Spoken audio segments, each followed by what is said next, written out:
विचार स्टडीज में आपका हार्दिक स्वागत है।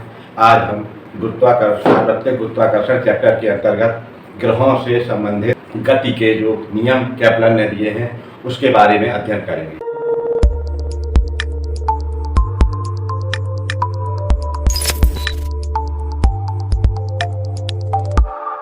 आइए हम देखते हैं कि सार्वत्रिक गुरुत्वाकर्षण चैप्टर है जो उसके अंतर्गत ग्रहों की गति संबंधी केपलर के नियम, इसके बारे में आज हम उसका विस्तृत अध्ययन करेंगे। कितने नियम दिए, कैसा उन्होंने बताया।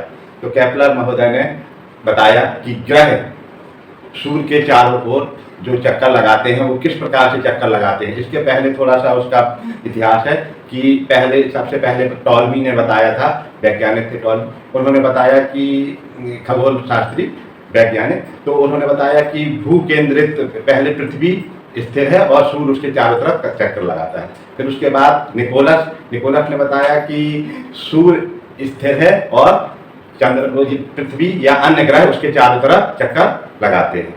उसके बाद इसी सिद्धांत को बाद में मान्यता मिली और इसी सिद्धांत के बाद निकोलस ने केवल ये बताया था कि सूर्य स्थिर है और उसके चारों ओर सभी ग्रह चक्कर लगाते हैं। किस प्रकार से चक्कर लगाते हैं, गति किस प्रकार की होती है, इसके बारे में वह ज्यादा नहीं बता पाए। इसके बारे में बताया केपलर महोदय ने। केपलर ने अपने हिसाब से या अपने उससे 3 नियम दिए ग्रहों की गति संबंधी। पहला नियम होता है कक्षाओं का नियम।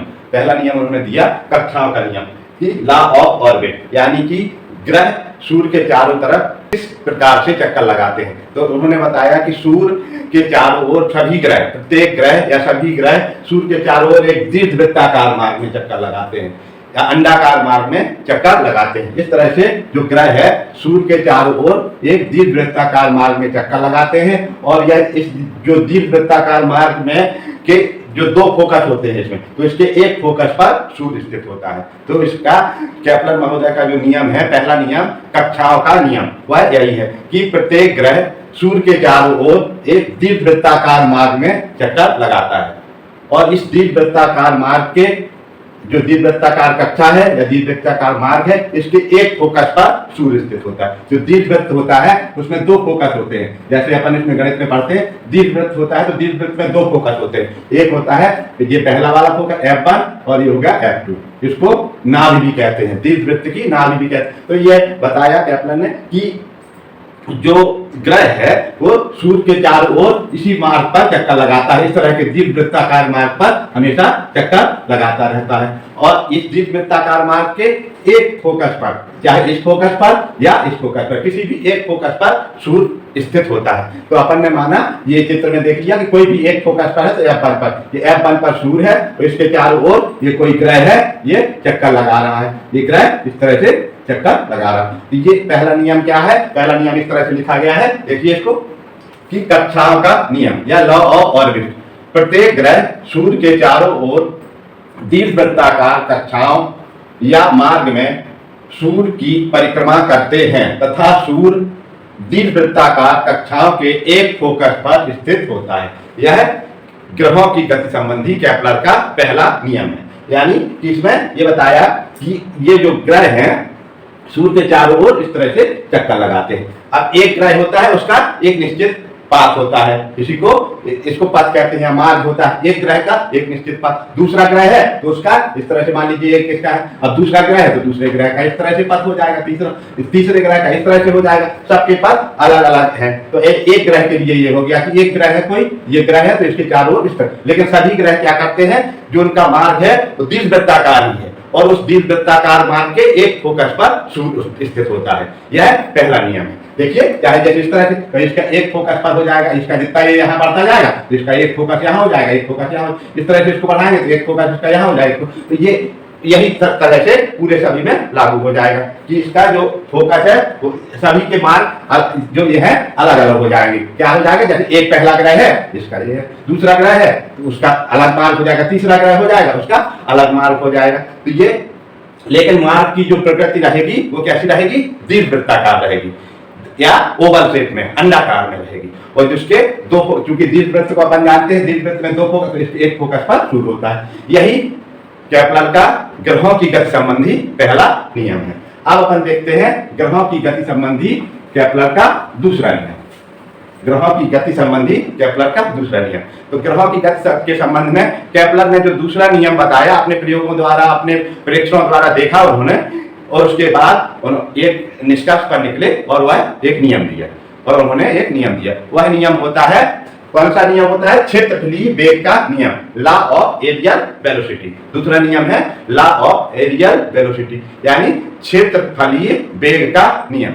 अब इसमें उन्होंने बताया कि जैसे अपन ये तो जान गए कि ये सूर्य है जो एक दीर्घवृत्ताकार मार्ग के पहले एक फोकस पर स्थित है, और जो ग्रह है दीर्घवृत्ताकार मार्ग में चक्कर लगाते हैं। तो ये सूर्य से उस ग्रह को मिलाने वाली जो रेखा है, ये सूर्य से एक ग्रह को मिलाने वाली रेखा, सूर्य से ग्रह को मिलाने वाली रेखा समान समयांतराल में, जैसे यहाँ से एक पहले ये वाला है, सूर्य से ग्रह को मिलाने वाली रेखा समान समयांतराल में समान क्षेत्रफल तय करती है, समान समयांतराल में समान क्षेत्रफल तय करती है। यही क्षेत्रफलीय वेग का नियम है। अब इसको अपन थोड़ा सा विस्तृत रूप में समझते हैं कि उन्होंने तो ये बता दिया कि सूर्य से ग्रह को मिलाने वाली रेखा, ये काल्पनिक रेखा, ये कोई रेखा खिंची हुई नहीं है, ये अपन काल्पनिक रेखा उन्होंने मानी कि अगर सूर्य से, अगर जैसे इसको सीध मान दिया जाए कि यहाँ पे एक ग्रह है, यहाँ तो सूर्य से इसको एक सीधा, तो जहां से अगर ये सूर्य किसी समय पर t1 समय पर मान लीजिए कि यहाँ पर है,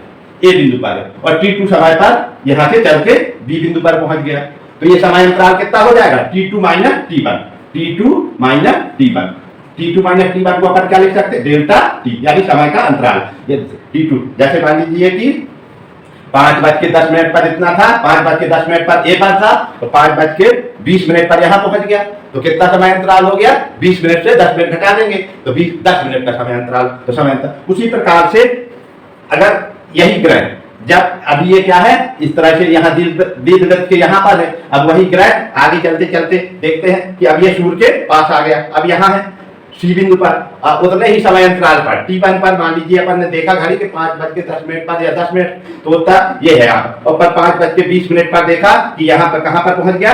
t2 पर पहुंच गया। तो ये जो उन्होंने बताया कि इसके द्वारा ये जो क्षेत्रफल तय किया गया, सी से डी तक जाने में जो ये क्षेत्रफल है पूरा इतना, ये वाला, और इसको ए से बी तक जाने में ये पूरा यहाँ से यहाँ तक जाने में इतना ये क्षेत्रफल निकले, ये दोनों क्षेत्रफल निश्चित होते हैं, या इसका क्षेत्रफलीय वेग निश्चित होता है। यही केपलर का दूसरा नियम है, जो कि उन्होंने बताया क्षेत्रफलीय वेग का, उसका नाम दिया क्षेत्रफलीय वेग का नियम, या areal velocity, law of areal velocity, law of areal velocity, areal velocity का क्षेत्रीय वेग का नियम, यानी ग्रह का क्षेत्रफलीय वेग नियत रहता है, क्षेत्रफलीय वेग। तो अब ये है, इसको अपन देख लेते हैं, ध्यान से पढ़ते हैं इसको। दूसरा क्षेत्रफलीय वेग का नियम, लॉ ऑफ एरियल वेलोसिटी। देखिए इसको, किसी भी ग्रह को सूर्य से मिलाने वाली रेखा समान समयांतरालों में समान क्षेत्रफल तय या पार, या उसी को अंग्रेजी में स्वीप करती है, अर्थात ग्रह का क्षेत्रफलीय वेग नियत होता है। यानी जितना यहाँ से देखिए इसको, ये वाला जितना क्षेत्रफल होगा, अगर इसको जैसे अपन ये पृथ्वी बहुत, ये जो दीर्घवृत्ताकार मार्ग है बहुत बड़ा होता है, अगर अपन इसको छोटे से अंतराल में ले, ए से बी तक के चित्र में आपको दिखाने के लिए बताया गया है, नहीं तो ये वाली जो सीधी रेखा है कुछ, तो यहाँ से यहाँ तक का एक त्रिभुज बन जाए, उस त्रिभुज के क्षेत्र, तो ये वाला इसको अगर निकाला जाएगा तो इसका जो क्षेत्रफल है और इसका एक क्षेत्रफल है, एक निश्चित समय अंतराल में दोनों कितना आएगा? बराबर आएगा, बराबर आएगा। ये बताया केपलर महोदय ने कि जी ए से बी तक जाने में, जितना ए से बी ये जो सूर्य से ग्रह को मिलाने वाली जो रेखा है, जो एफ से, तो ये समान समय, तो यहाँ से यहाँ तक जितने ये इसने यहाँ तक तय की दूरी, ये इतनी दूरी, यानी कितना क्षेत्रफल तय किया गया? इतना क्षेत्रफल तय किया। उसी प्रकार से उतने ही समय अंतराल में, पहले कहीं मान लीजिए कि t1 पर वह सी पर थी और फिर डी पर आई, t2 पर, तो उतने ही समय अंतराल में उतने इसी दूरी, तो ये दोनों जो क्षेत्रफल हैं, ये दोनों ये तो कैसे होते हैं? बराबर होते हैं। इसको अपन आगे सिद्ध भी करेंगे, उसको देखेंगे कैसे करती है, उसकी विवेचना भी देखेंगे, लेकिन वो अगले वीडियो में। इसमें चूंकि पूरा वीडियो बड़ा हो जाएगा तो इसको थ्योरेटिकल अपन पूरा समझ लेते हैं। तो इसको अपन यहाँ तक पहुंचे थे, अपन फिर से इसको देख लेते हैं। किसी भी ग्रह को सूर्य से मिलाने वाली रेखा समान समयांतरालों में समान क्षेत्रफल तय पार या स्वीप करती है, अर्थात ग्रह का क्षेत्रफलीय वेग नियत रहता है।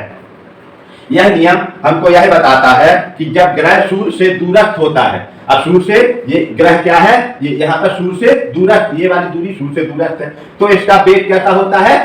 कम होता है। जब दूरस्थ होता है तो इसका वेग न्यूनतम होता है। जब ग्रह सूर्य से दूरस्थ होता है तब उसका वेग न्यूनतम होता है, और जब ग्रह सूर्य के समीपस्थ होता है, जब ग्रह सूर्य के समीपस्थ होता है, यानी ये वाला सूर्य से पास है, तो इसका वेग कैसा होता है? अधिकतम। इसीलिए अपन ने देखा कि जो परिधि, जो इसकी परिधि वाला क्षेत्र है, यहाँ से ए से बी तक अपन को कम दिखाई दे रहा है, ये कम तय किया गया, लेकिन सी से डी तक अधिक तय किया गया। क्यों? क्योंकि समयांतर, ये इसको नियम है इसका कि जो इन्होंने बताया कि यहाँ से एक निश्चित समयांतराल में समान क्षेत्रफल तय करता है। ये जो इसको सूर्य से ग्रह को मिलाने वाली रेखा है, समान समयांतराल में समान क्षेत्रफल तय करती है। तो इसके लिए इसको क्या करना पड़ेगा कि यहाँ से इसका भौतिक महत्व, ये इसका नियम का क्या है, इससे पता चल जाएगा कि जो ग्रह, जब ग्रह की स्थिति सूर्य से दूर होती है, जब ग्रह की स्थिति सूर्य से दूर होती है तो उसकी चाल न्यूनतम होती है, दूरस्थ होती है। जब सबसे दूर, तो दूरस्थ में उसकी चाल सबसे कम होगी, न्यूनतम होगी, और जब समीपस्थ होगा, जब ग्रह सूर्य से सबसे पास होगा तो उसकी चाल अधिकतम होगी, तो उसकी चाल अधिकतम। ऑब्जेक्टिव टाइप में भी आ सकता है प्रश्न कि जो ग्रह संबंध, जो गति के नियम के अनुसार, केपलर के गति के नियम के अनुसार कब उसकी ग्रह की चाल अधिकतम होगी और कब ग्रह की चाल न्यूनतम होगी, स्थिति के अनुसार की उसके। तो जब सूर्य से अधिकतम दूरी पर होगा, सूर्य से अधिकतम दूरी पर जब कोई ग्रह होगा तो उसकी चाल न्यूनतम होगी, और जब सूर्य से न्यूनतम दूरी पर होगा ग्रह तो उसकी चाल अधिकतम होगी। यह इसका भौतिक महत्व है इस नियम का। देखिए, इसको फिर से पढ़ लेते हैं कि यह नियम यह बताता है कि जब ग्रह सूर्य के दूरस्थ होता है तो उसका वेग न्यूनतम होता है, एवं जब ग्रह सूर्य से समीपस्थ होता है तो उसका वेग अधिकतम होता है। अभी यही चीज को जिसको अभी हमने समझाया आपको, इसको बताया कि जब अगर मान लीजिए कि चित्र 2 में, जो चित्र 2 है अपना नीचे वाला, तो चित्र 2 में यदि कोई ग्रह किसी निश्चित समान समय अंतराल डेल्टा टी में, T2 समय अंतराल T2 से T1, यानी ज्यादा समय से कम समय को घटा दिया जाए। जब अपन ने स्टॉप वॉच को देखा कि इतने बजे से शुरू किया, उतने बजे खत्म किया, निश्चित समय अंतराल में, उतने समय में वो ग्रह कितनी दूरी तय करता है, उसके बाद उतना ही समय स्टॉप वॉच में दूसरी स्थिति में देख लिया। एक स्थिति में जब सूर्य से दूर है, दूसरी स्थिति में जब सूर्य से पास, या दूर या पास ना हो, तो एक बार यहाँ से यहाँ तक देख सकते हैं, कहीं भी देख सकते हैं। एक बार यहाँ से यहाँ तक देख लो, फिर यहाँ से यहाँ तक देख सकते हैं, यहाँ से उतने ही समय अंतराल में इसको आप यहाँ से यहाँ तक भी देख सकते हैं, कितने भी। यहाँ से अगर अपन T1 माने, इसको T2 माने, तो डेल्टा, तो यहाँ से इसको ये वाला समय, तो ये भी क्या होगा, अगर समय अंतराल बराबर है तो इसके द्वारा क्षेत्र तय किया गया क्षेत्रफल कैसा होगा, बराबर हो। किसी भी स्थिति में कभी भी, चाहे उसको यहाँ से यहाँ तक, यहाँ से यहाँ तक, या अन्य जहां पर भी अपन देखेंगे तो इसका इसी तरह से रहेगा, ये कि ये जो क्षेत्रफल इसके द्वारा तय किया गया है निश्चित समय अंतराल में, वो बराबर हो। यही चीज इसमें समझाई गई है। देखिए, चित्र 2 में यदि कोई ग्रह किसी निश्चित समय अंतराल delta T, T2 minus T, delta T का मतलब क्या है, समय अंतराल, यानी इस समय से देखा था अपन ने शुरू किया, T1 से T2 तक पहुंच गया, T2 में, तो उससे T2 से T1 घटा दें तो डेल्टा टी आ जाएगा। में ए से बी तक जाता है तथा उतने ही समय अंतराल डेल्टा टी में ही सी से डी तक जाता है, तो क्षेत्रफलीय वेग के अनुसार वेग बराबर होता है चाल बटे समय, ये वाला हो जाएगा। तो इसमें ये वाला हो जाएगा कि क्षेत्रफल बटे समय, तो ये वाला इसके क्षेत्रफलीय वेग कितना हो जाएगा, क्षेत्रफल बटे समय, क्षेत्रफल बटे समय। तो अतः ग्रह, तो ये दोनों कैसे होंगे, बराबर होंगे।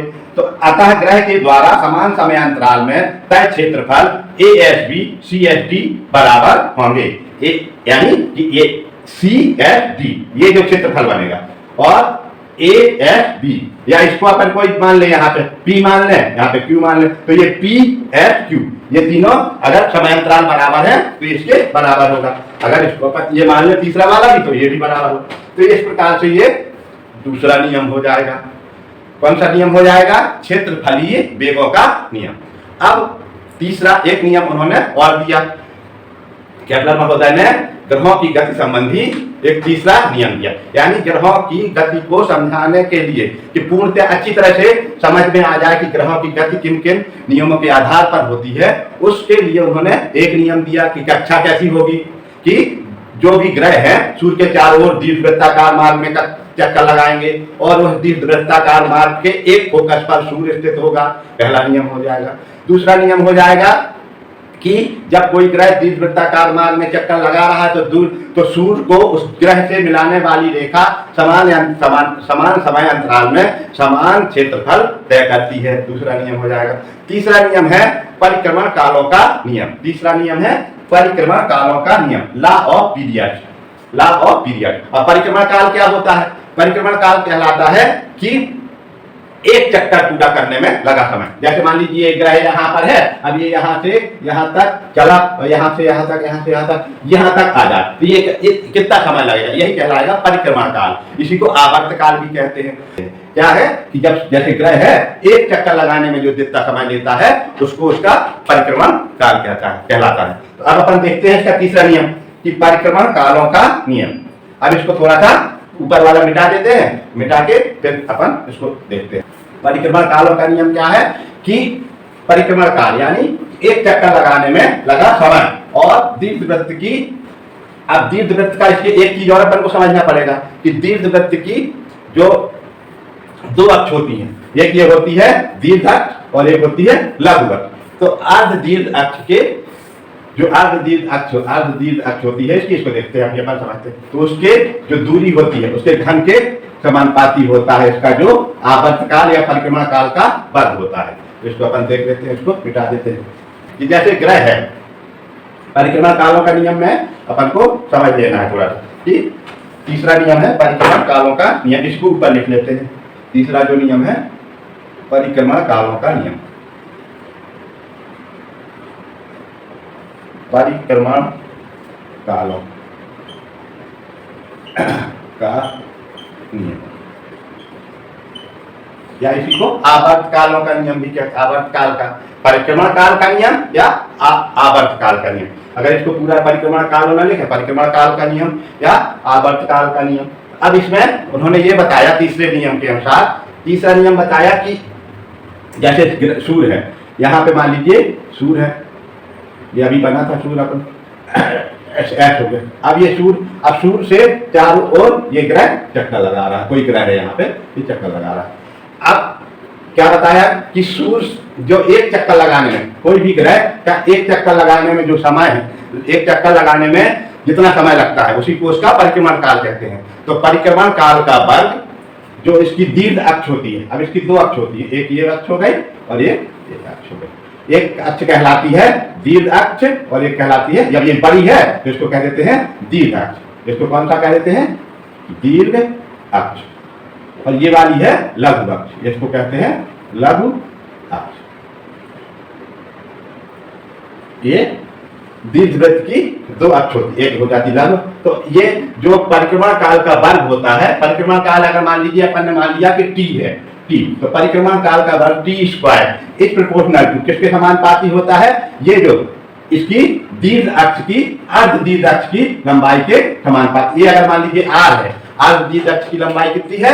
आर है। अगर अपन ने माना कि अर्ध, तो ये किसके, इसके तृतीय घात के समानुपाती होती है, इसके घन के समानुपाती होती है।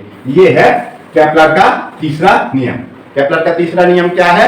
जब कोई ग्रह सूर्य के चारों ओर परिक्रमा करता है तो उसके एक परिक्रमा में लगा समय का वर्ग, समय का या परिक्रमण काल का वर्ग उस जो जिस मार्ग पे वो परिक्रमा कर रहा है उस मार्ग या उस दीर्घ वृत्ताकार मार्ग की जो अर्ध दीर्घ अक्ष होती है, सभी ग्रहों के लिए जो मार्ग है उनके अलग अलग होगी और उनकी दीर्घ अक्ष भी अलग अलग होगी। जैसे कोई ग्रह है सूर्य से पास है, कोई जैसे इसके मान लीजिए फोकस पे यहाँ पे सूर्य है, तो इसके कोई ग्रह है तो सूर्य के पास है और कोई ग्रह है तो सूर्य के दूर है। अब मान लीजिए कि इस तरह इसको समझ लेते हैं, एक जैसे ग्रह है तो यहाँ पे इसके यहाँ पे इसमें है, ये सूर्य है, ये सूर्य है मान लीजिए।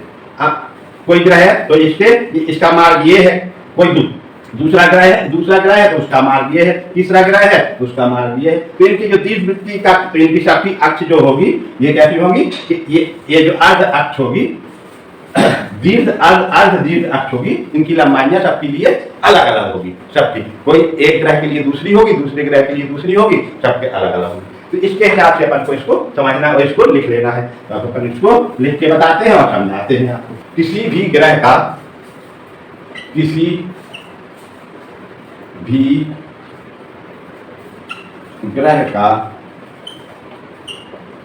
सूर्य के चारों ओर, सूर्य के चारों ओर परिक्रमण काल,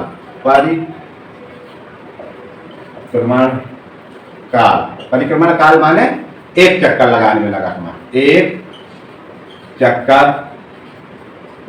लगाने में लगा समय। परिक्रमण काल का वर्ग, परिक्रमण काल का वर्ग, किसी भी ग्रह का सूर्य के चारों ओर परिक्रमण काल यानी एक चक्कर लगाने में लगा समय का वर्ग, उसकी माने उसके हर की अलग अलग है, उसकी दीर्घ वृत्ताकार ग्रह की, जो विशेष ग्रह है, कोई जो ग्रह होगा उसकी अलग कक्षा होगी, उसकी दीर्घ वृत्ताकार कक्षा की अर्ध दीर्घ अक्ष, अर्ध दीर्घ अक्ष की तृतीय घात, अर्थात तृतीय घात को अपन क्या कहते हैं, घन के समानुपाती होती है,